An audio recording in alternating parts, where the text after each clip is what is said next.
দুষ্টু কোকিল ডাকে রে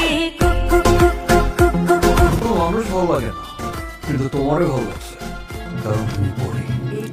এবার দুষ্টু কোকিল গানে পারফরমেন্স করে আলোচনায় উঠে আসলো কিউট শিশু শিল্পী সিমরান লাবিবা। যদিও সিমরানকে শিশু বলা যায় না, কারণ ইতিমধ্যেই নাকি নায়িকা হওয়ার প্রস্তাব গিয়েছে সিমরানের কাছে। অসম্ভব সুন্দরী সিমরান এবার তুফান সিনেমার আলোচিত গান দুষ্টু কোকিলের সাথে নেচে একদম ভাইরাল হয়ে গেল। গানটিতে সিমরানকে বরাবরের মতোই কিউট লাগছে। এদিকে শোনা যাচ্ছে যে কোনো সময় সিনেমায় অভিনয় করতে পারে সিমরান। তবে সিমরান কয়েকদিন আগে এক ইন্টারভিউতে জানিয়েছিল অভিনয় আসলে নায়িকা হিসেবেই আসবে।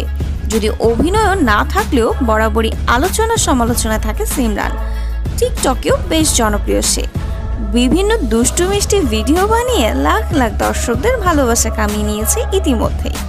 এছাড়াও বিভিন্ন ইন্টারভিউতে দেওয়া সিমরানের শিশুসুলভ মন্তব্য বেশ ভাইরাল হয়েছে সোশ্যাল মিডিয়ায়।